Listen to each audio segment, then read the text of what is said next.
20장 4절부터 6절까지 두 번째 계명을 그 명령을 중심으로 요약하면 이렇게 정리가 됩니다.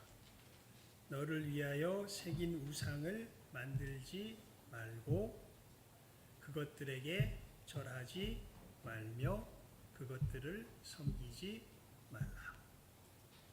자, 여러분, 하나님께서 두 번째 계명으로 명령하신 이 말씀을 일단 잘 기억하시기 바랍니다. 자, 세 가지죠. 두 번째 계명이 그냥 우상을 만들지 말라라는 것이라기보다는요, 세 가지로서 분명하게 구체적으로 하나님이 명령을 하십니다. 먼저 너를 위하여 새긴 우상을 뭐하지 말고 만들지 말몇입니까? 가만히 있어봐. 말고 그 다음에 어떻게 되죠? 그것들에게 뭐하지 말며 절하지 말며 그 다음에 그것들을 섬기지 말라. 우리가 일에 대하여서 계속 살펴오고 있었죠. 그 가운데 가시와 엉겅퀴에 대한 부분들을 우리가 살피는 중에 이 부분을 우리가 꼭 말씀 속에서 깨달아 알고 넘어가야 되겠기에 이 우상에 대한 것을 다시 한번 우리가 말씀 속에서 살펴보는 가운데 있는데요. 이 가시와 엉겅퀴가 나는 것이 다른 것 때문이 아니라 우리들이 우상을 섬기고 있기 때문에 그렇습니다. 그래서 여러분 우리가 그러니까 이사야서에 보면요, 이런 말씀이 있어요. 유다야, 네 우상이 네 성읍의 수와 같도다. 이스라엘의 성읍이 몇십 개는 충분히 넘어 있겠죠. 몇백 개 되겠죠. 근데 하나님께서 선지자를 통하여 말씀하세요. 네 우상이 네 뭐의 개수와 같다? 성읍의 개수와 같도다. 이렇게 하나님께서 말씀하시거든요. 그러니까 참 우리가 자기를 위하여 새겨서 그것들에게 절하며 그것들에게 섬기는 우상이 굉장히 많습니다. 그 창세기 우리 35장 4절을 한번 펴볼까요? 35장 4절입니다. 창세기 35장 4절. 창세기 35장 4절.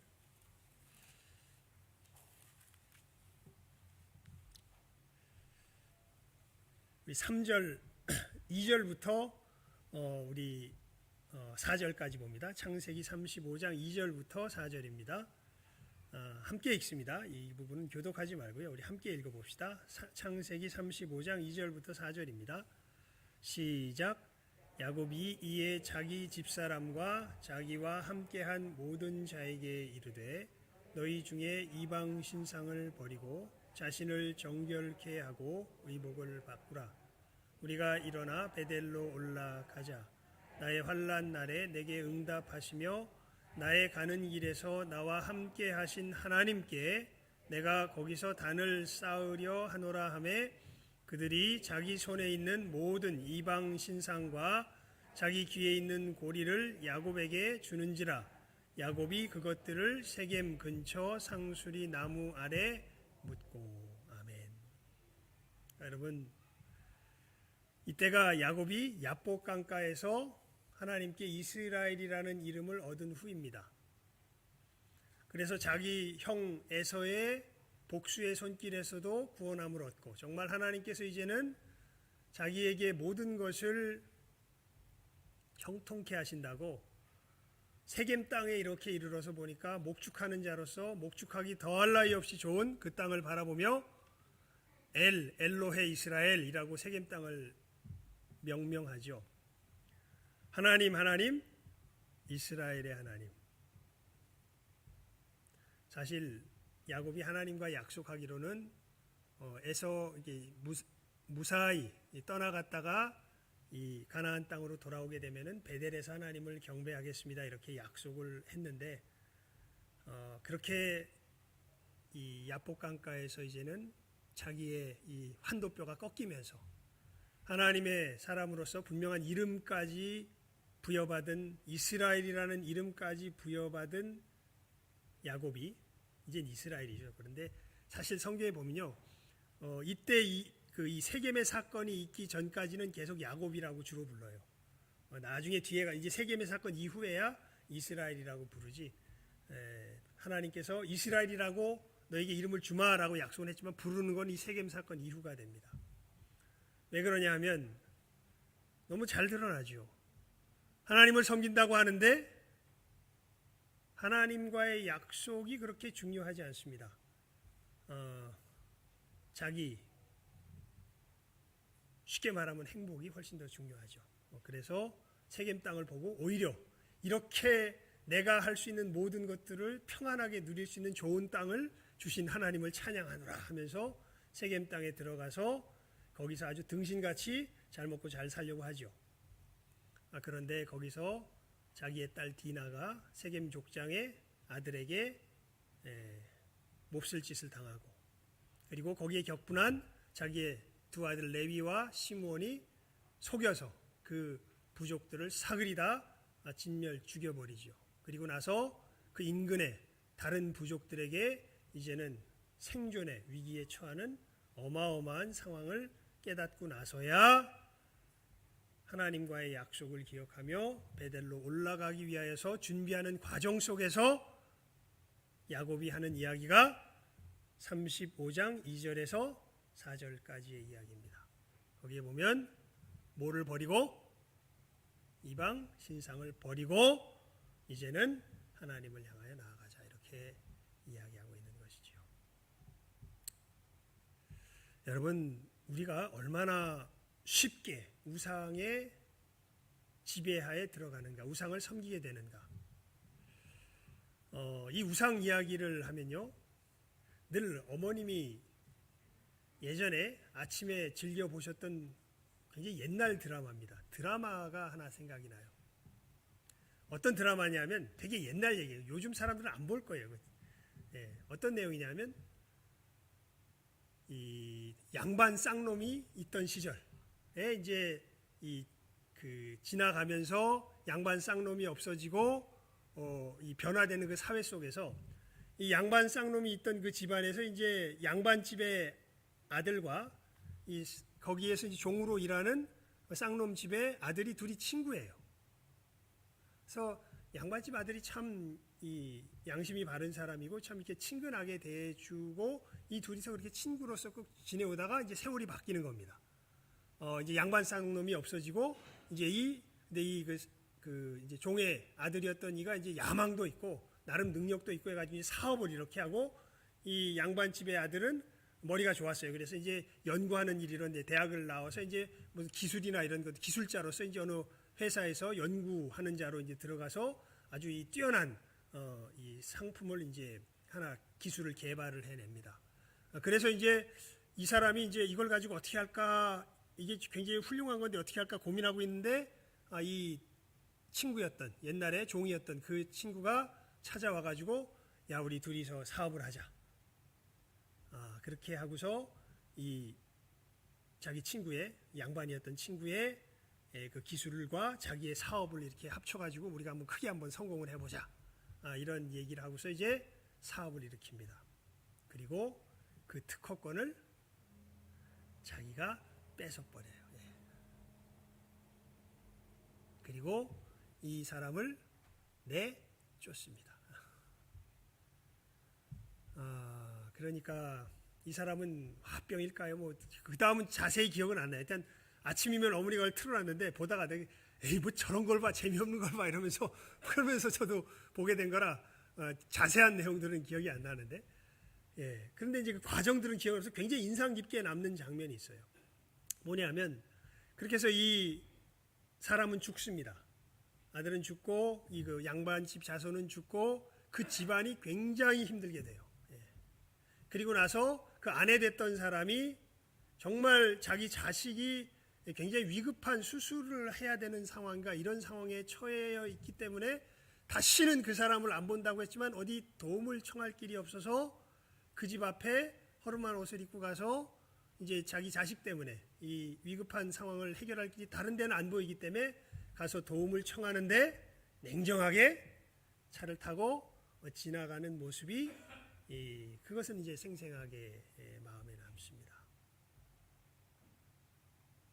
그러니까 정말 이 양반집 아들의 입장에서 보게 되면은 그 양반 쌍놈이 있던 시절에도 정말 성심껏 다해서 친구로 대해주고 자기의 사업 아이템까지도 같이 해서 사업을 일으키고 그렇게 사는데 자기 것을 뺏고 풍지박산이 나게 하고서 자기 죽었죠. 이제 아내가 이제 그 상황을 이어받아서 자식 때문에 찾아갔는데 본척도 하지 않고 그대로 냉정하게 지나가 버리고 마는 그 사람의 모습. 도대체 그 사람이 왜 그런 지경에 이르렀을까? 이제 하나님의 말씀을 깨달아 알게 되고 보게 되니까 이 사람에게 돈이 우상이 됐던 거예요. 무슨 얘기냐면 여러분 아무리 이 양반집 자제로서 자기를 대해준다 그래도 신분이 그 시절에는 자기는 뭐고 쌍놈이고 이 사람은 뭐예요? 양반이에요.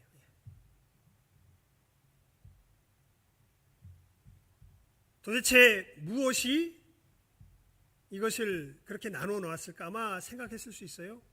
그 당시에는 신분인데 그 신분이 사라집니다. 그리고 이제 신분이 그것을 눌렀는데 이 세상이 바뀌니까 뭐가 그 자리를 차지하는 것을 머리가 어떻게 보면 좋은 사람이죠. 알게 됐냐면 뭐가 그 자리를 차지해 이제 신분이 아니라 돈이 그 자리를 차지하는 것을 보게 됩니다. 즉 사람이 뭔가 고개를 세우고 살아가려면 무엇이 있어야 돼요? 그런 얘기 정말 많이 들어요. 제가 나이 드신 분들이 뭐라 그러시는 줄 알아요? 자식한테 대우받으려면 뭐가 있어야 된다고 그래요? 아멘입니까? 자식한테 대우받으려면 돈이 있어야 되는 거예요? 야, 그런 자식이면 참 슬픈 자식입니다. 예. 근데 그렇게 말하면서도 어쩔 수 없는 그 상황들을 보죠. 아마 그것을 본 것 같아요, 이 사람이. 사람 어쩌고 해도 결국 나를 정당하게 떳떳하게 세울 수 있는 건 뭐다? 돈이다. 아멘, 할렐루야. 그 앞에 머리를 숙이게 됐겠죠. 자기를 위하여 새긴 우상을 어떻게 하게 돼요? 만들어서 이제 이 돈을 한 번에 움켜쥘 수 있는 기회가 온 거예요. 이 사람의 특허권이 대단한 거예요. 이것을 내 것으로 삼기만 하면 이제 나는 뭐가 될 수 있는 거예요?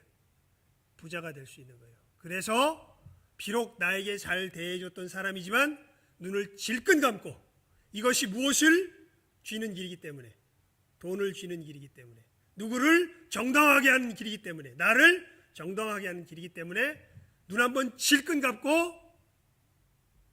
자기 형제와도 같았던 자기를 그렇게 잘 대해줬던 그 사람을 어떻게 해요? 배신하죠.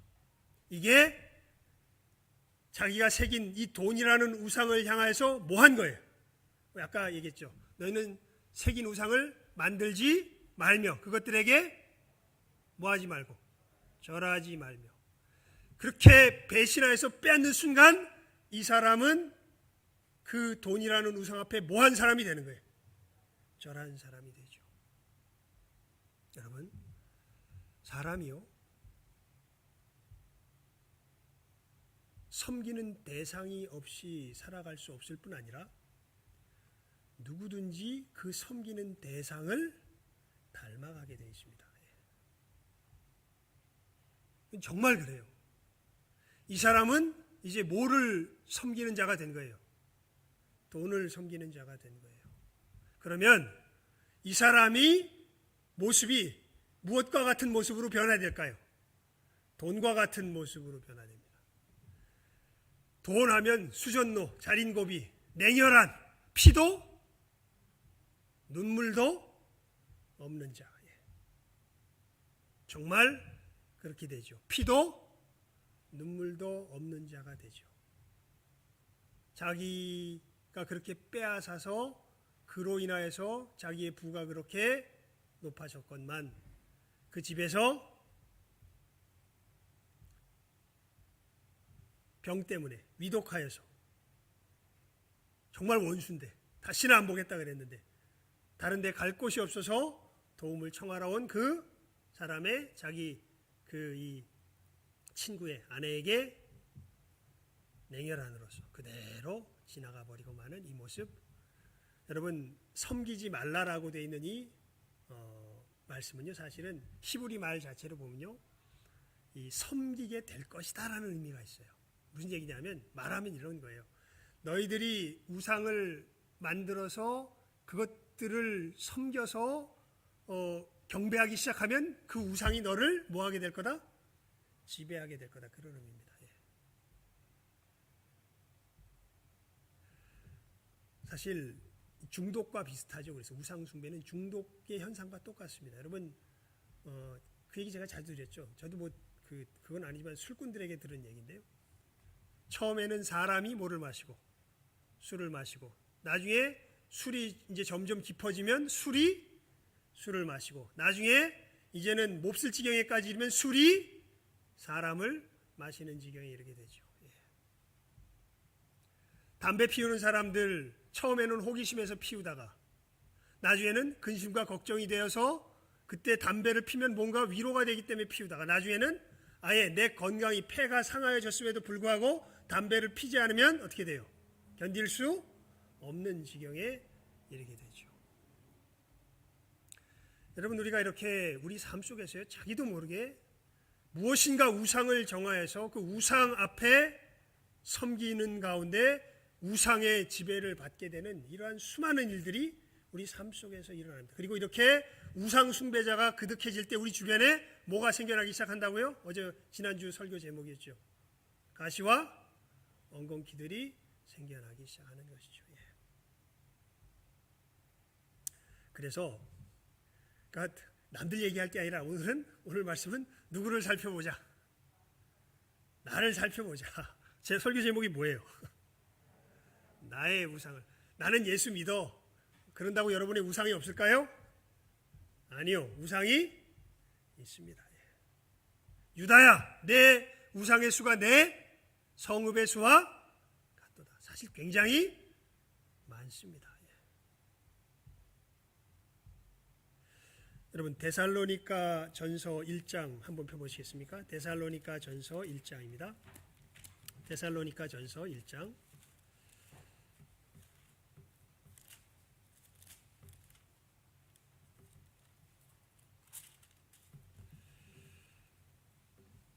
8절에서 10절까지 우리 함께 읽어봅니다. 데살로니가 전서 1장 8절에서 10절까지 사도 바울이 데살로니가 교회에 쓰는 편지인데요. 이들을 칭찬하는 가운데 하는 말의 일이 이제 이 8절부터 10절까지의 내용입니다. 우리 함께 읽습니다. 데살로니가 전서 1장 8절에서 10절입니다. 시작. 주의 말씀이 너희에게로부터 마게도냐와 아가야에만 들릴 뿐 아니라 하나님을 향하는 너희 믿음의 소문이 각처에 퍼진 고로 우리는 아무 말도 할 것이 없노라. 저희가 우리에 대하여 스스로 고하기를 우리가 어떻게 너희 가운데 들어간 것과 너희가 어떻게 우상을 버리고 하나님께로 돌아와서 사시고 참되신 하나님을 섬기며 또 죽은 자들 가운데서 다시 살리신 그의 아들이 하늘로부터 강림하심을 기다린다고 말하니 이는 장래 노하심에서 우리를 건지시는 예수시니라. 아멘. 여러분 이 말씀 속에서 뭐 다른 것들은 복잡하니까 일단 다 제하고요. 이 데살로니가 성도들이 예수님을 믿게 되면서 변화된 구체적인 삶의 모습을 이렇게 표현합니다. 너희가 뭘 버리고 우상을 버리고 누구에게로 돌아왔다? 하나님께로 돌아왔다. 그렇게 해서 하나님을 섬기게 되었다. 여러분 우리가 이 우상 숭배가 어떠한 것인가에 대해서 분명하게 그런 의미에서 깨달아 알 필요가 있습니다. 이게 신앙생활을 바르게 하는 길이죠.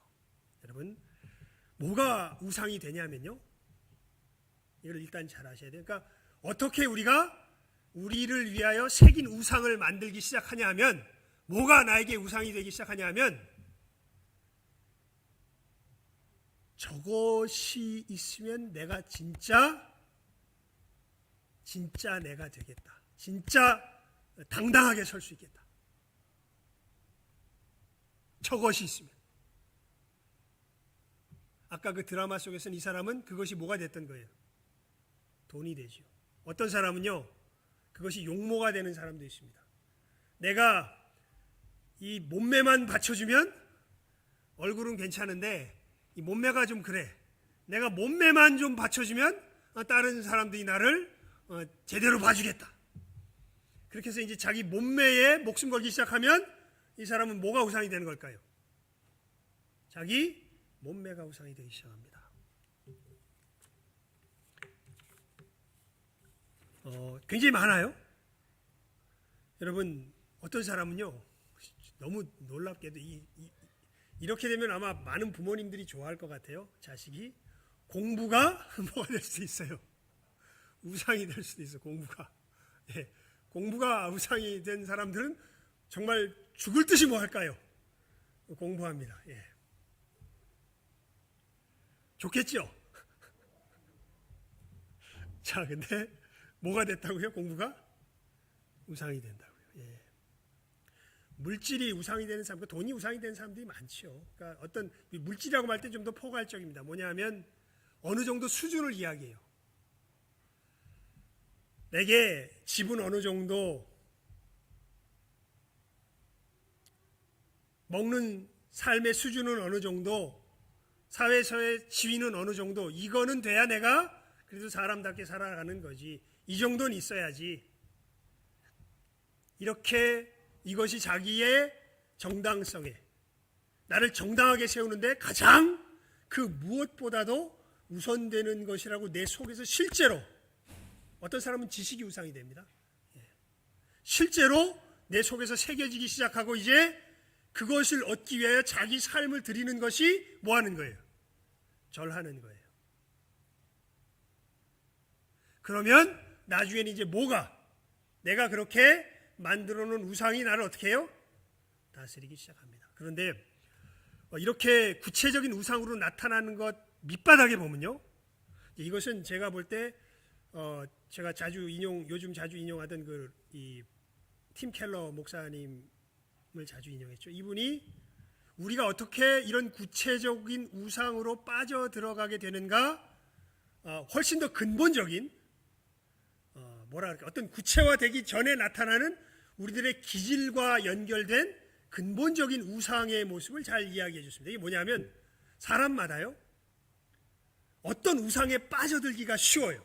이 네 가지로 구분을 해놨는데, 여러분들이 한번 그리고 나서 여러분들의 삶을 이렇게 비추어 보시면, 나는 이런 우상을 섬기기 쉽구나, 이런 우상이 나에게 올무와 덫이 되기 쉽겠구나라는 것을 알 수 있습니다. 이게 네 가지로 나누어지는데, 하나가 안락, 그러니까 이 쾌락이죠. 쉽게 말하면 어떤 사람은요, 그냥 생겨 먹기를 쾌락을 추구하며 살게 생겨 먹은 사람들이 있어요.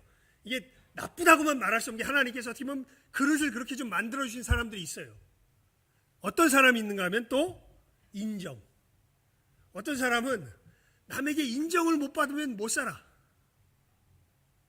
인정의 목을 매면서 살아가는 사람들이 있어요. 어떤 사람은 자아를 단련한다 그럴까요? 조종이라는 말로 표현했는데, 자기가 완벽하게 컨트롤을 해야 돼요. 남들을 컨트롤하겠다는 게 아니에요. 자기 자신의 어떤 영역들을 완벽하게 컨트롤하지 않으면 견디지 못하는 사람들이 있습니다. 어떤 사람들은요, 권력, 말 그대로 남들 위에 군림하길 좋아해요. 그냥 그렇게 생겨 먹었어요. 어떻게 보면 그릇 자체가 그런 쪽으로 흘러가기 쉽게 되어 있어요. 여러분, 우리들 중에 나는 어떤 우상에 빠져들어가기 쉬울까?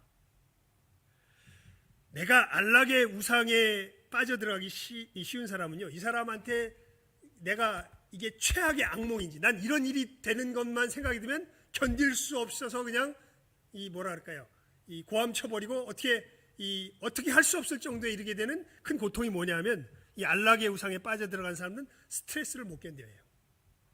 스트레스에 빠지는 것 자체를 어마어마하게 힘들어합니다. 그냥 편해야 돼요. 인정의 우상에 잘 빠지는 사람은요, 여러분 잘 살펴보세요. 거절당하는 것을 끔찍하게 생각합니다. 그래서 남이 거절 안 당하게 하려고 자기 자신을 이렇게 맞춰가기 때문에 이 사람은 가만히 보면 뭐라 그럴까요?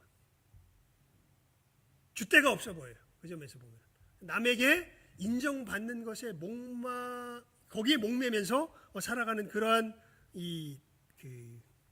쉽게 그런 그릇을 갖게 된 사람들이 그러한 그릇으로 그런 일을 쉽게 하게 되는 사람들이 있습니다. 조종의 우상에 잘 빠지는 사람들은요, 불확실한 걸 못 견뎌요.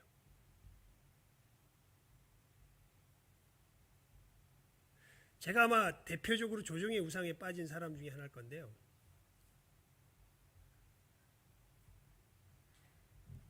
대학교 때 성적이 어마어마하게 나쁩니다. 왜 나쁘냐면요, 골치 아프게 물리학을 좋아서 공부하겠다고 갔는데 이해가 안 가는 거예요. 이해가 안 가니까 답을 쓰기가 싫어요. 그래서 답을 안 쓰고 그 공부하는 시간에조차도 뭔가 생각이 들면 그것을 연구하고 앉아 있습니다. 뭔가 확실하게 해보겠다고. 그러니까 이 조종의 우상에 빠지기 쉬운 사람은요, 그러니까 여러분 그래도 학교 다니면 뭐는 기본적으로 받아놔야 돼요. 학점은 기본적으로 받아놔야 될 거 아니에요. 그런 생각 자체가 아예 안 들어요. 이게 너무 그냥 내 속에서 속이 상해가지고. 예. 이런 사람들은 이 불확실성을 잘 못 견딥니다. 그리고 권력의 우상에 잘 빠지는 사람들은요, 굴욕을 못 참아요. 지가 잘못했는데도 굴욕당하면 못 참습니다. 그래서 여러분 이 안락의 우상에 잘 빠져 들어가는 사람들이 되게 뭐라 그럴까요? 이 사람들에게 문제가 되는 감정이 있어요. 이 사람들은 지루하기 시작하면 이 우상 숭배에 들어가기 쉽게 돼요. 지루하기 시작하면. 지루하기 시작하면 되게 위험해져요. 그리고 인정의 우상에 잘 빠지는 사람들은 이 사람들에게 주로 나타나는 모습이 이제 비겁함에 대한 늘 죄책감이 있어요. 왜냐하면 남에게 인정받으려니까 줏대가 없어. 맨날 이랬다 저랬다 이렇게 돼요. 그리고 이 조종의 우상에 잘 빠지는 사람들은 늘 걱정이 있어요. 왜냐하면 완벽을 추구해야 되는데 완벽한가요? 완벽하게 안 되니까 늘 걱정 근심이 많습니다. 그리고 이 권력의 우상에 잘 빠져들어가는 사람들은요, 분노에 가득 차기 쉽습니다. 여러분들 이 문제가 되는 감정들을 한번 여러분들 속에 잘 살펴볼 필요가 있어요. 왜냐하면 어떤 영역에서 내가 이런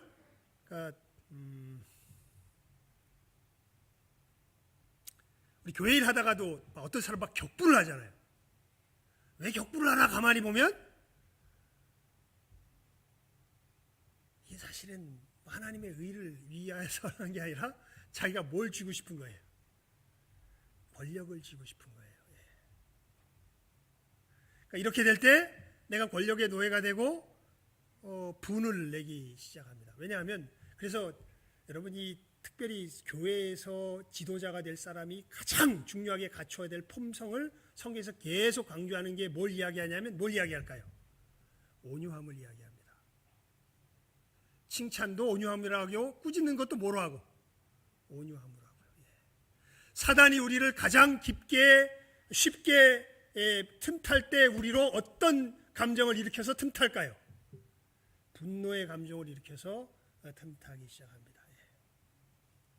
그래서 디모데전서에 보면은 갓 예수를 믿어서 신앙인이 된 사람을 교회 지도자로 삼지 말아라 이런 권고를 해요. 왜냐하면 이 사람들이 사단의 괴계를 알지 못한다 이렇게 합니다. 왜냐하면 이 사람들은 주로 뭘 잘하기 쉽냐면 정의감 속에서 뭐 하기 쉬워요?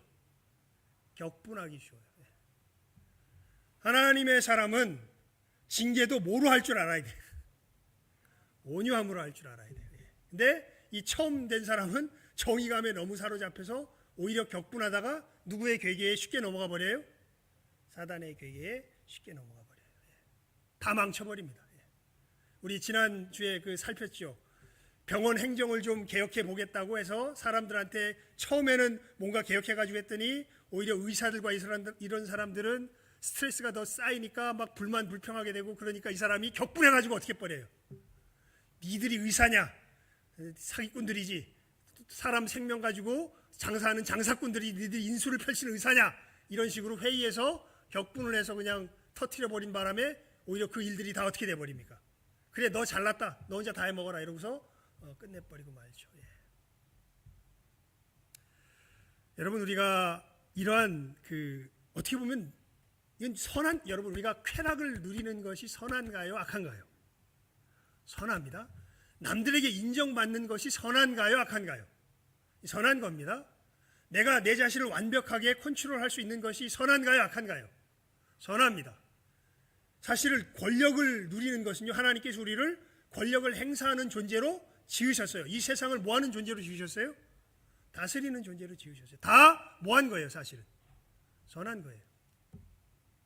그런데 이게 어떻게 우상이 되냐 하면 이것을 절대화해버리기 시작합니다. 그리고 어떤 내 눈에 보이는, 그러니까 결국 우상은요, 내 손으로 통제 가능한 것이 우상이 돼요.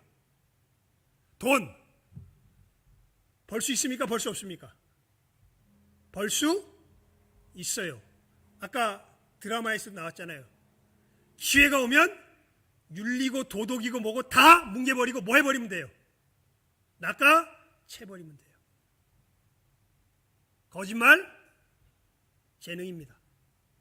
뭐가 우상이 되기 시작하면, 돈이 우상이 되기 시작하면요, 이것 자체를, 이것만 쥐면 내가 정당화될 수 있다라는 이 확신 속에 사로잡히기 시작하면 모든 것을 다 주어도 아깝지가 않아요. 다 희생해 가기 시작합니다. 하나님께서 주신 말씀, 사람들과의 관계 다 필요 없습니다. 뭐만 줄 수 있다면, 돈만 줄 수 있다면.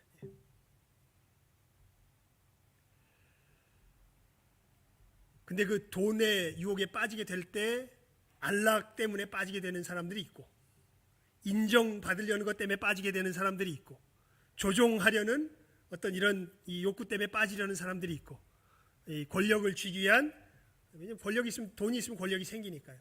거기에 빠지는 사람들이 있고, 각자가 빠져 들어가는 길은 굉장히 다양해요. 하지만 지금 현대사회에서는 참 하나님만큼 돈이 힘이 세졌죠. 예, 모든 것이 뭘 주면 사실은 가능해져요.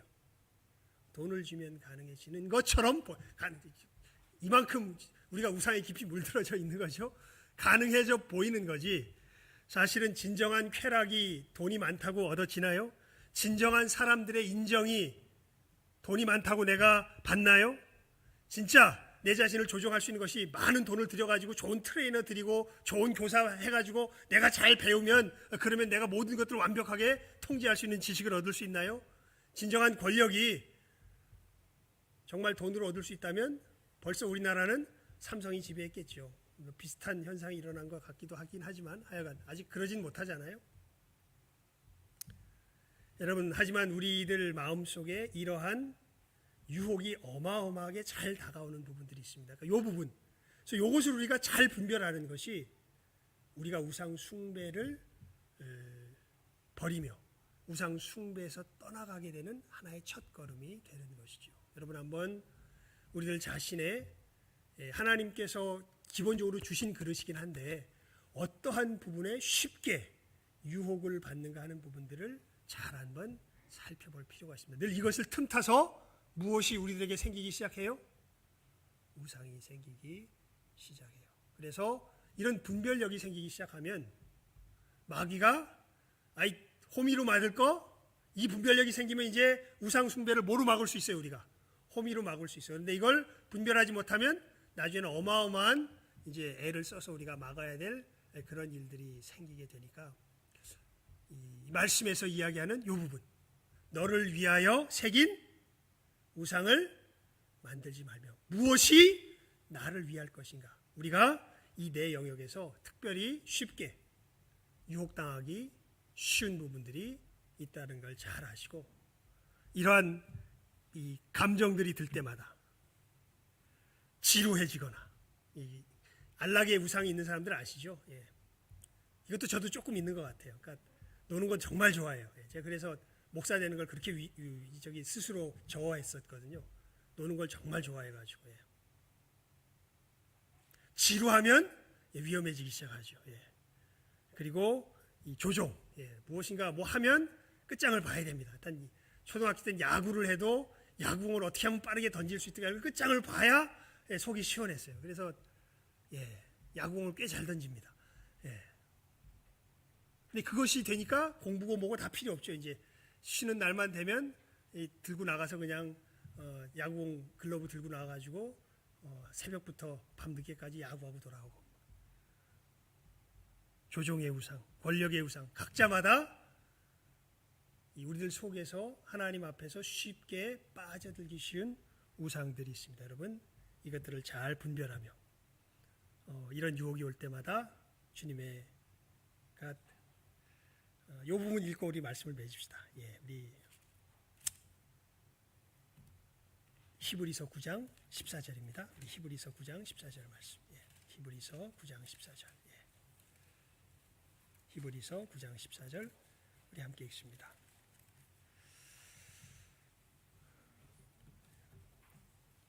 시작하면 읽읍시다.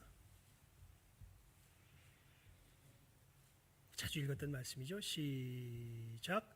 하물며 영원하신 성령으로 말미암아 흠없는 자기를 하나님께 드린 그리스도의 피가 어찌 너희 양심으로 죽은 행실에서 깨끗하게 하고 살아계신 하나님을 섬기게 못하겠느냐. 아멘.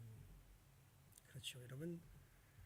이게 우상의 위협까지 넘어오게 되면 사실은 우리 스스로 통제하기가 힘든 지경에까지 들어가게 됩니다.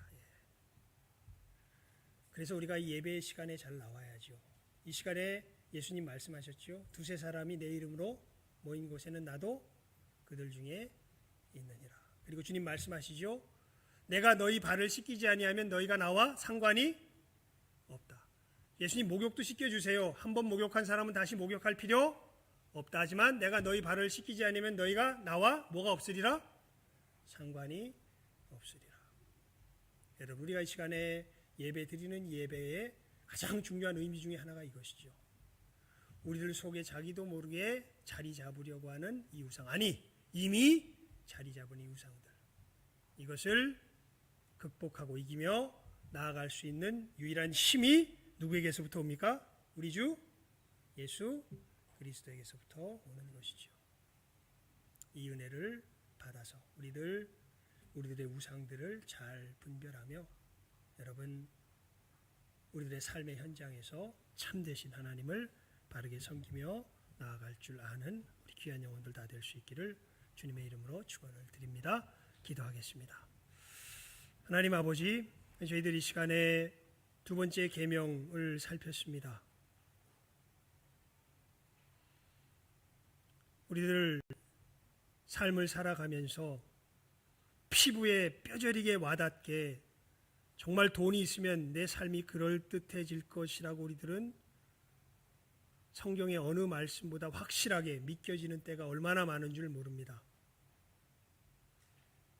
그리고 어느 틈엔가 나도 모르게 그 돈을 움켜쥐기 위해서 내 모든 삶을 다 버리며 하나님께서 분명히 거짓말하지 말라고, 하나님께서 분명히 도적질하지 말라고, 간음하지 말라고 참으로 말씀하시건만 이것을 쥐기 위하여서 하나님의 말씀을 뭉개버리며 어겨버리며 이것이 나로 오히려 하나님보다 더 나로 당당하게, 더 행복하게, 더 가치 있게 만든다고 이 우상을 택하며 걸어가는 길들을 서슴없이 걸어갈 때가 많이 있습니다. 하나님, 우리가 이 우상에 빠지는 위험성을 이제는 새 생명을 가진 자로서 깨달아 알게 하여 주시고, 이 우상의 유혹들이 우리들의 삶에 다가올 때에 먼저 깨달아 알며 이것을 참으로 그 사전에 차단하며 하나님을 섬기는 그 걸음을 초기에서부터 바르게 걸어갈 줄 아는 지혜로운 우리 귀한 믿음의 사람들 다 되게 하여 주시옵소서. 내가 어떤 우상에 빠지기 쉬운지 참으로 내 자신을 정직히 살펴 아는 지혜가 있게 하시고, 주님의 은혜를 통하여서 이 우상들을 초기부터 근절하며 하나님의 사람으로서 우리의 삶의 걸음 힘차게 참으로 하나님만 섬기며 바르게 걸어갈 줄 아는 우리 모든 귀한 복된 믿음의 사람들, 하나님의 사람들 다 되게 하여 주시기를 간절히 바라옵고 소원하오며 모든 것 예수님의 이름으로 기도드리옵나이다. 아멘.